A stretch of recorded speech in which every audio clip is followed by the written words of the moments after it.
Miami started the game with an impressive 15-point lead early on and then fell apart just as quickly on their way to another blowout loss. Will this be the new normal until the situation with Jimmy Butler is resolved? We'll answer that and more in today's episode of Locked On Heat.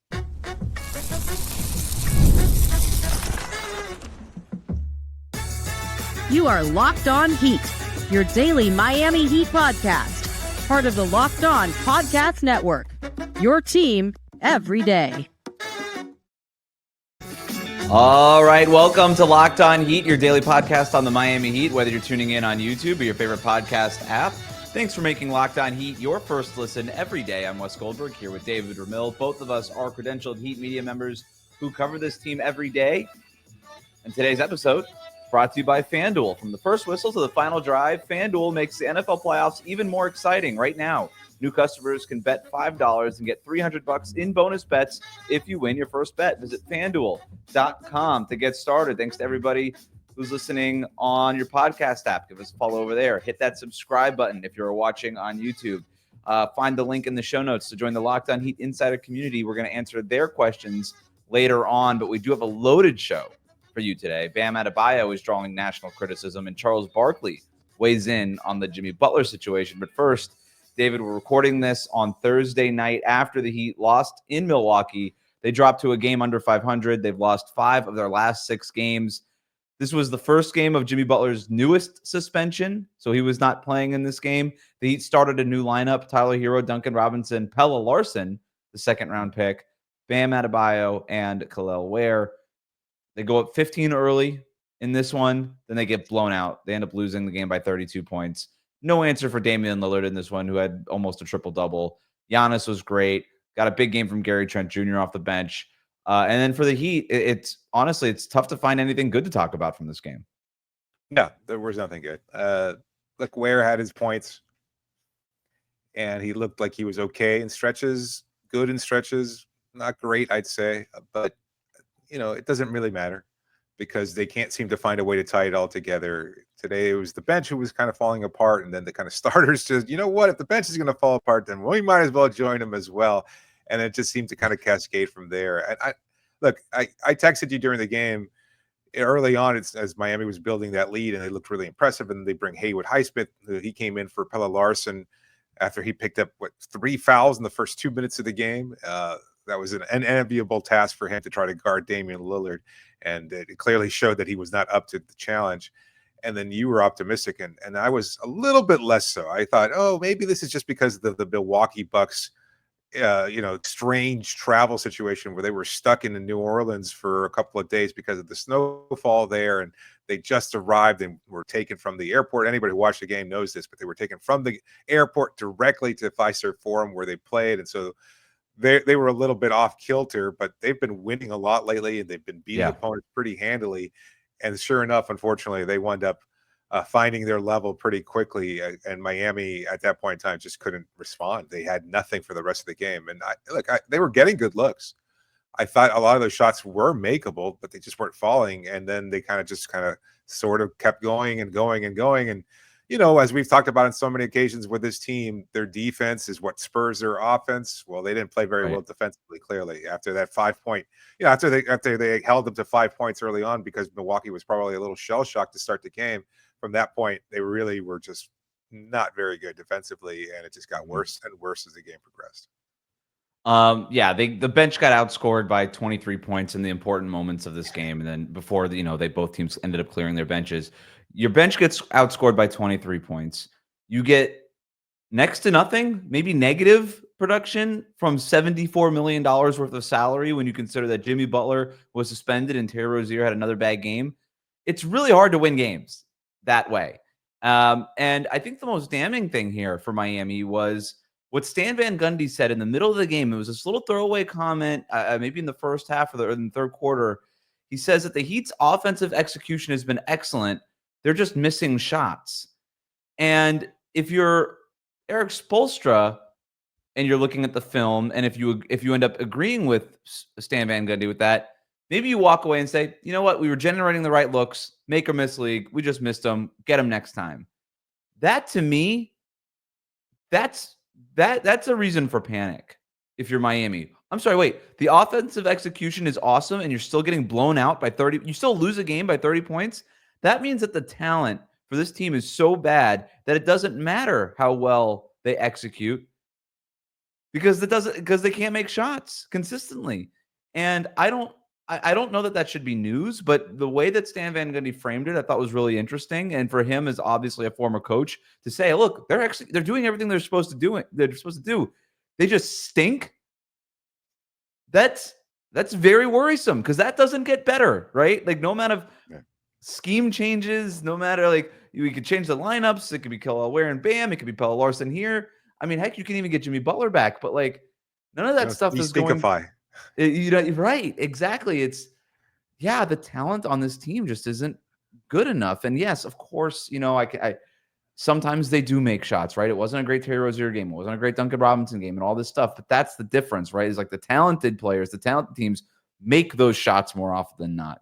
It's not the ability, it's not the capability of making those shots.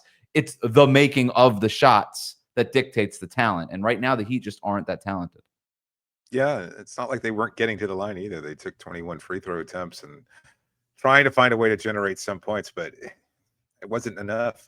The talent level, to your point, it's pretty like Pella. And you don't want to pin it on him necessarily. He's a guy who shouldn't be thrust into these situations. He shouldn't be starting. 3 fouls in the first 2 minutes. Yeah, that was painfully obvious. Yeah. But he's just he's never been that good. He's been a nice spark, a guy who you can bring in off the bench and he can provide on occasion, not even consistently, but on occasion he can provide a spark. But he just didn't have it tonight. And so that kind of speaks to the fact that, well, why is he getting the starting nod over Jaime Jaquez, who clearly is struggling yet again? Or Haywood Highsmith, who was the guy that Spo went to once Larsson got into foul trouble. After 2 minutes, he's like, nope, we're going Highsmith. None of these guys are good enough to really carve out and hold on to a starting position for very long. It's Terry, whether it's Terry Rozier or Duncan Robinson or anybody else. At this point, you've got 2 clear starters in Tyler Herro and Bam Adebayo. And then on a night-to-night basis, you got to kind of fill in the gaps on. Right. We've got the Kelly Ware experiment happening now. We'll make a little Pelle Larsson here. No, it's a great point, right? And not just and I know that you're not trying to harp on the Pelle Larsson point because you're using Pelle Larsson to make a greater point here. But you just look across the way, and there's Giannis, who could win the MVP this year, and Damian Lillard, who was better than anybody else you had on your own team. So they have 2 players right there who are better than anybody you have in Milwaukee, right? Like, it's just really hard to win games that way. And you look at this stretch where they've lost 5 of their last 6 games, and outside of Portland, like they're all justifiable. The Clippers, the Lakers, the Nuggets, these are good the Bucks, these are good basketball teams.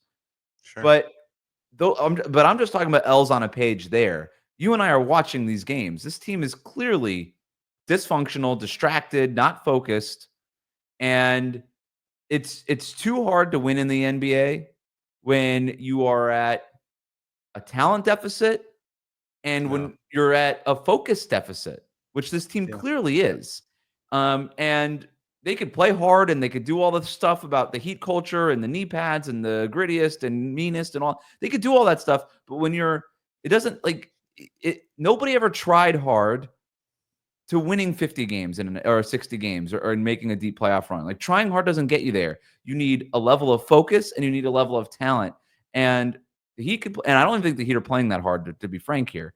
But even when they do play hard, they're still missing the other 2 things. And when you go up against the Milwaukee Bucks team that has the talent, that is focused because they are playing for something here, and maybe we call the playing hard part a wash tonight. That's why they win.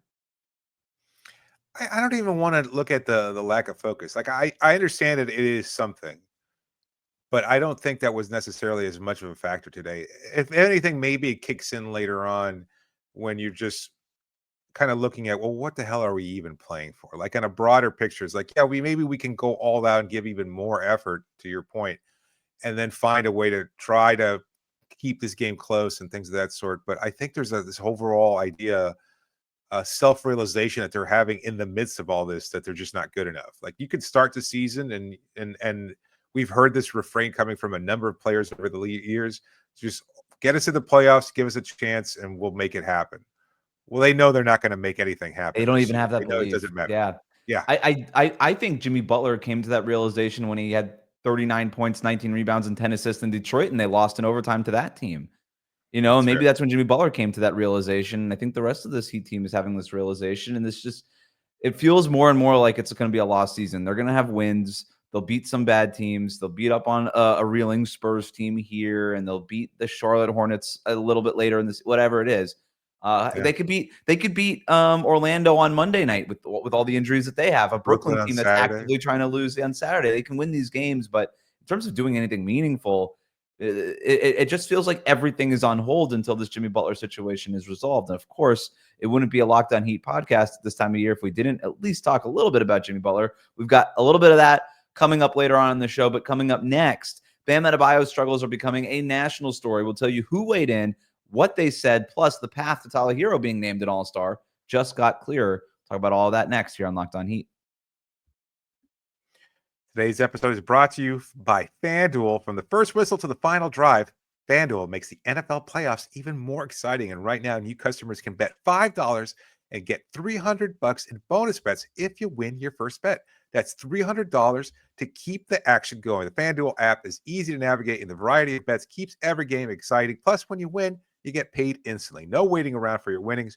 Whether you're betting on your favorite team or just looking to add some extra excitement to the playoffs, and who really needs it? The playoffs are exciting enough as it is, but you can add even more. FanDuel's got you covered. Just visit FanDuel.com to join today and get started with $300 in bonus bets. That's FanDuel.com. Make this playoff season unforgettable with FanDuel, an official sportsbook partner of the NFL. We'll be right back.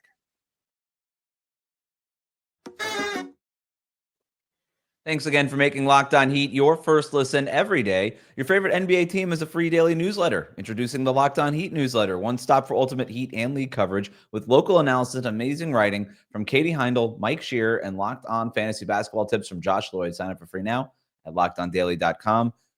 Kendrick Perkins on Twitter during the game had some interesting words for Bam Adebayo. He tweets, "What the hell is wrong with Bam? I thought this would be the year for him to take a serious leap, but that has not been the case." Welcome to the comments section, Kendrick Perkins. Troubling, though, that now this is becoming more of a national story. The Heat obviously playing this game on TNT. I'm not going to accuse Kendrick Perkins of not watching the Miami Heat. He doesn't strike me as somebody who hasn't watched them. But pointing this out during the national broadcast, it's a tough look for Bam. And it was a bad game for Bam. If we wanted to look at the box score tonight, I mean, 11 points on 5 of 12 shooting, 14 rebounds, 3 assists. Defensively, I thought he had really good moments. But Stan Van Gundy also made a really good point in this game, too, where he said if he were Bam, he would do the Giannis thing, just bring all of his game back to 15 feet in. He missed 2 3-pointers in this game, very perimeter-oriented, in part because of what the offense is asking for him to do. But you know what? I do think that Kendrick Perkins is right here. A lot of people thought that this was going to be the year that Bam made a leap. Clearly, that has not happened. Yeah, it's tough. We've talked about Bam a lot, and I understand anybody who and we have a few people who say that we've been coddling Bam and things of that sort. And look, you never really have to address the comments too much because there's a wide variety after every take, no matter what you say. At the same time, I feel like we've been fair and honest and recognizing that Bam has been playing poorly this season, and also recognizing that he's still viewed internally as a linchpin of this organization, for better or for worse. And I don't know what that means for this team. I think it's still maybe it lowers your ceiling, and it doesn't detract from the fact that they're going to try to acquire another superstar to complement him. But they view him as a building block, not just a culture carrier, but in everything he does. And you could see that in tonight's game. Like offensively, not great, but in terms of his defense on Giannis, as good as you're going to get. And his effort overall, pulling down a number of rebounds, just fighting for, to get in there and try and, despite the fact that he's undersized, using his physicality as much as possible. But I just feel the effort has not waned with him, right? Like the effort is still there. I guess he's averaging 15 points per game on 45% shooting this year. He's not going to make the All-Star team. I would be shocked if he were going to make the All-Star team. He does not deserve it. He doesn't deserve it. But you're right. The organization still views him as a cornerstone of what it is that they're building. That's just reporting. That's just us knowing what's going on there. Yeah. Also, he's been bad this year. And we're getting to the point, we're past the halfway season where I don't know that this gets turned around. This is still like he can go on a stretch here and obviously help, but this is going to be looked at no matter what as a down year for Bam, right? Like unless he goes off and starts averaging 25 points per game, which would be literally 10 more points per game than he's averaging right now. Yeah, that's when you look back on the record of what Bam Adebayo is in his career, this is going to be the down year. My question to you is like, is it a downturn where this is more of what Bam is because of all of the wear and tear that he's accrued over the course of his career? And he's a young guy, but it's been a lot. Yeah. Or is this going to be a blip on the radar? I'm going to believe it's the second one. I don't think that we're seeing significant signs of him slowing down, and he still shows, perhaps somewhat erratically, signs of incredible athleticism. He still catches lob. He still he still tries to deflect passes. He still breaks up, dunk attempts. He can still do a lot of those things physically. I don't think this is the beginning of the end for him because we've never seen that. Like he's a player at his physical peak. It might just have been a long summer for him in the Olympic tournament, but I don't know if that's necessarily the case, and I don't want to use that as an excuse. I will say, however, that given what we did in analyzing Jimmy Butler's last season and what we later found out about what was happening with his father and the grieving process and everything else like that, I'm going to try to be a little bit more empathetic towards what Bam is going for and think that maybe there might be something off the court. And I don't know if that's the case, and I'm not reporting it or anything, or this is just me theorizing that there might be something there, because I've never seen this before. A player who should have been, as you said, in his prime, taking a leap, and he's been far from that. He's better than this. We know that. And that's what makes this so confusing. And that's what makes Kendrick Perkins tweet about it, is we all know he's better than this. At some point, he'll return to what he was, whether or not there's something happening in his personal life off the court. Heck, there's a lot of things happening on the court within this organization. There's a lot of stuff.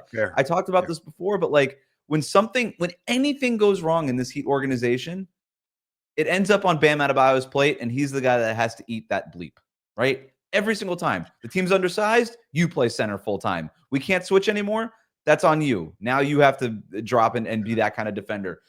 Jimmy Butler just decided to take this game off. You go out there and score 20 points while also playing world-class defense. Everything hey, Udonis Haslem retires, you're the team captain now.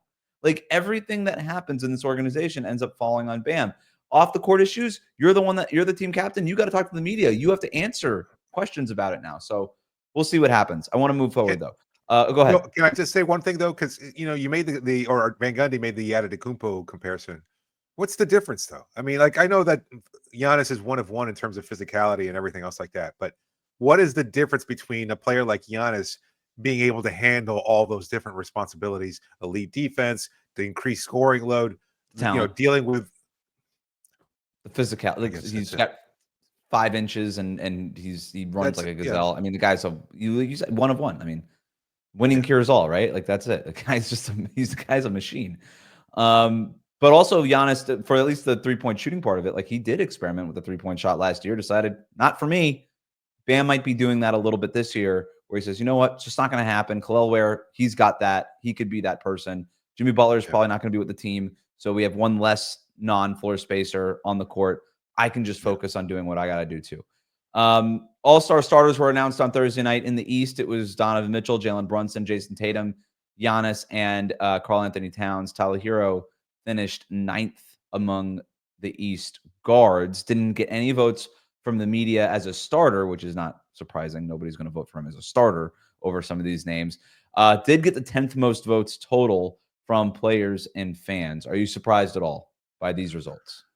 No, I'm not. I think it's pretty fair. Look, it's a tough argument, and I think he's deserving of all-star candidacy, and we've made that argument a number of occasions, but I don't know that it's necessarily a shoe in either, and I wouldn't be surprised on either side. If he makes it, I wouldn't be surprised, and if he doesn't make it, I wouldn't be surprised either, because there's a lot of different players to choose from, and every year there's a snub, and it just might be Tyler's year. I don't know. Like, I kind of half-jokingly said last night, rather, that after Darius Garland choked away those free throws to help win a game against the Houston Rockets, maybe that torpedoed his chances at being an all-star. but that was kind of hyperbolic of my part. I really don't think it was necessarily that bad, given the width and breadth of what he's been able to accomplish this season. But I would have felt a lot more comfortable with Tyler on the line, to be honest with you. I think he would have made those free throws, but it doesn't matter. Like, that's just, it's not just about one game, because you can have a bad game, and Tyler certainly has had those. But I think Garland has been as good, if not better, in some views than what Tyler has been this season. And there'd be other opportunities if he doesn't win it this year. Well, do the voters give the Cavs their whole backcourt? They could. I mean, they're on this crazy win pace. Garland is certainly deserving. I don't know how much it's going to matter, but I'm thinking about voter behavior.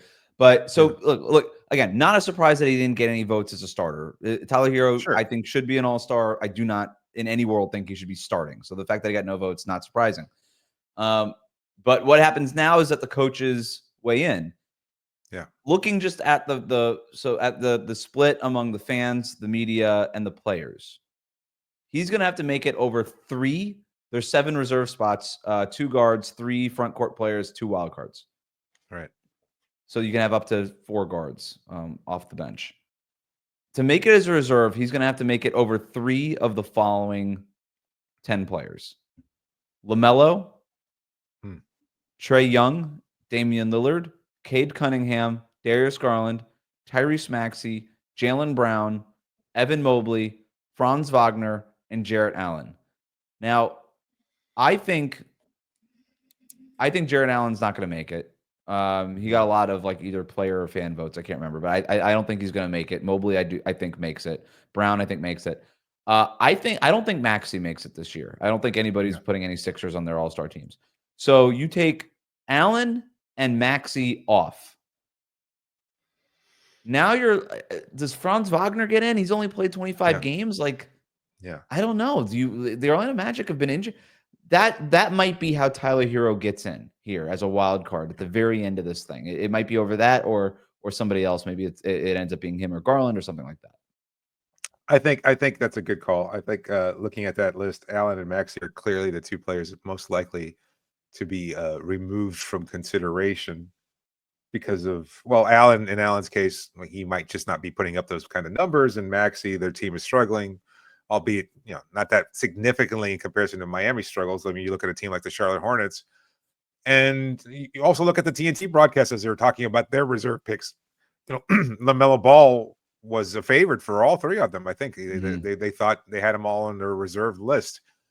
I think that's how he's viewed, at least by coaches. I would imagine if you're game planning for somebody, you probably have to consider LaMelo Ball and what he's capable of doing. Now, you could probably argue it doesn't really matter. The rest of the team stinks, and you can let him go for 40, and they're not going to win anyway. But the fact that you even consider him and know what he's capable on a nightly basis, that probably swings. It'd be like, do we want to get a guy on Charlotte onto this all-star team who is clearly, by the numbers, having a more productive season than Tyler Herro? He's averaging 30 points per game. The efficiency isn't there, I would argue. I would have Herro over LaMelo. I do think that we get blinded a little bit by the 30 points per game, right?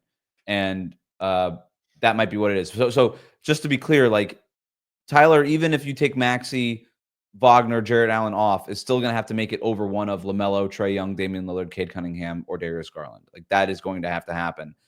Is it going to be LaMelo? Is it going to be Garland? It could be Trae Young also. I mean, his numbers aren't spectacular. I think Lillard and Cunningham make it, and I would guess Garland also makes it. But Charles Barkley also weighed in on the Jimmy Butler situation in Miami. He might actually be right. We're going to talk about that next here on Locked On Heat. Today's episode is brought to you by Talkspace. Therapy is a game changer. It can help manage stress, improve sleep, and help you communicate more effectively. But finding the right therapist and fitting sessions into a busy schedule can be challenging, and that's where Talkspace comes in. Talkspace is the leading virtual therapy provider, and they make getting the help you need easy, accessible, and affordable. With Talkspace, signing up is simple. You can match with a licensed therapist who fits your needs, usually within 48 hours. And it's convenient. You can have sessions from the comfort of your home and even message your therapist between appointments. Plus, Talkspace is covered by many insurance plans, and for most insured members, there's a $0 copay. It's never been easier to prioritize mental health. As a listener of this podcast, you'll get $80 off your first month with Talkspace when you go to Talkspace.com talkspace.com/LockedOnNBA and enter the promo code SPACE80. That's SPACE80 to match with a licensed therapist today. Go to talkspace.com/LockedOnNBA and enter the promo code SPACE80 to get $80 off your first month and show your support for this show. That's talkspace.com/LockedOnNBA, promo code SPACE80. We'll be right back. Thanks again for making Locked On Heat your first listen every day. The best way to support the show is to like and subscribe on YouTube. Follow us on your favorite podcast app. Let's jump into some listener questions. A little bit of a speed round here, David, because we have a few to get to. Thanks to everybody who sent in these questions via the Locked On Heat Insider community. If you want to join, the link is in the show notes. Free for 14 days, $4.99 a month after that. Our first insider question. At halftime, there was a comment made by Charles Barkley about this Heat team, not just Jimmy, not having joy playing basketball, that this team isn't playing with enthusiasm. I scoffed at it, but as I watched the second half, it's hard not to notice these guys not finishing possessions. If the shots aren't falling, the defense isn't there. Where is Heat culture? What happened to this team? What does Spo have to do to get this team playing at the level that is required when you put on a Heat jersey?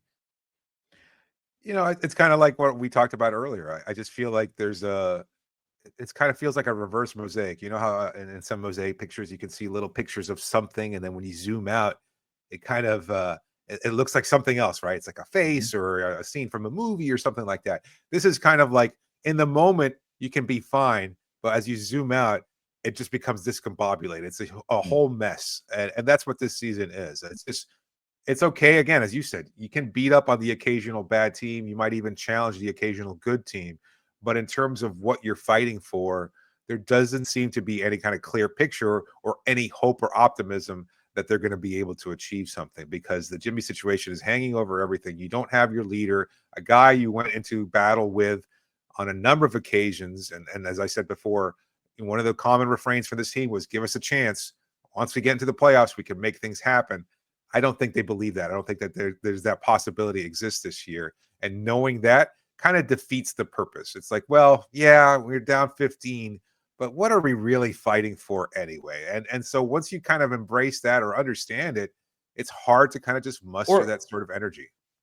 Or just the future being cloudy and unclear. It's like even before we at least knew, hey, we got in the playoffs, maybe playoff Jimmy come, and like all this stuff. Like we don't know who's going to be on this roster after the trade deadline. It is tough, and this team is human. I don't care what jersey you're putting on. These guys are human, and this is clearly affecting them. And no amount of Eric Spoelstra is telling or Heat PR telling assembled media at home or on the road that Eric Spoelstra is not going to answer questions about Jimmy Butler. Ooh, no matter the whole situation, right? No matter no amount of Eric Spoelstra saying, even when those questions get lobbed at him, we're professionals and this is what the NBA is, and get used to it. No amount of that is going to cure this. Only a resolution is going to cure any of this. Another insider question: do you think that the losses with Kelleher starting is going to make Eric Spoelstra take him out? I hope not. I do not. If Kelleher comes out of the starting lineup, it won't be because of this stretch here. It'll just be because Eric Spoelstra decides that's what's best. But I do think they're going to stick with this for a while. Yeah, I agree. I think he's done enough work up to this point. He looks good. He looks fine. Unless he seriously tanks behind the scenes, and we know how important practice sessions is and constant effort are. If he's not doing the film work, if he's not putting in all the effort behind the scenes, he might lose his spot as kind of a punishment. But at this point, I think they stick with it. And everything that we've heard is that is not the case with him. Exactly. 22 and 10 and 2 blocks in this game. Eric writes in, are we cursed? Seriously, we need to move on from this drama. It's talking about Jimmy Butler, I would imagine. I think it is draining the rest of the guys. Yep. I think so. Cursed? I don't know. But momentarily, there's like, what are those voodoo dolls? There's like a pin in the head of a Bernie doll right now. And this team just needs to take that pin out. GX writes in, when was the last time under Eric Spoelstra that we've seen the Heat consistently make as many mental blunders as this team does? I don't recall a Spo coach team ever lacking savvy and smart decision-making as much as this one. It's a great question, and I have noticed it. This team is not quite as sharp going over screens, not quite as dialed in defensively, not boxing out as much for rebounds. And maybe that's just anecdotal eye evidence stuff. I haven't really looked into the stats and tried to compare this season to past seasons, but they don't feel as dialed in. They don't feel as focused like we talked about earlier. And I think a lot of that is just sort of the distractions happening with this team. Also, lack of talent can sometimes be mistaken for lack of effort. Yeah, I think that's it. Like, even in thinking about it, it's like, again, we're not to pick on any one player, but Pelle Larsson made a couple bad passes. Jaime has been a little off in terms of his sharp passing and things of that sort. Like, Right. maybe It's been his erratic. game that we saw last year, it comes and goes, but overall there are still moments there where he's just not good enough. And it's not to knock on him necessarily, but there are a number of players that are like that. So you combine a lack of talent with this overarching kind of hopelessness that is darkening everything, and you're going to see some bad decision making over the course of the season, and that's what we're at. Pook writes in, would winning games or would losing games provide more urgency and a likelihood for the front office to find a Jimmy Butler trade before the deadline? I think we're past that point, man. I think that the urgency is there in spades. The urgency is there. Yep. If there was a deal to take, they'd take it. Right now, nobody wants Bradley Beal, and Bradley Beal controls the situation because he has to be able to waive his no trade clause. So until he decides this is a team that I'd like to go to, and that team is like, yeah, we can't wait to pay you $60 million a year for the next couple of seasons, and I don't think think that team is coming anytime soon. Yeah, or if a non-Suns team decides to pony up and say, yeah, that we want to get in on the Jimmy Butler business, which the Heat are talking to other teams outside of Phoenix about Jimmy Butler. At least that's what's being reported here. Obviously, none of these offers are suitable for the Miami Heat to move forward with. So that'll do it for us today. Thanks for making Locked On Heat your first listen every day. Like, comment, and subscribe on YouTube. Follow us on your favorite podcast app.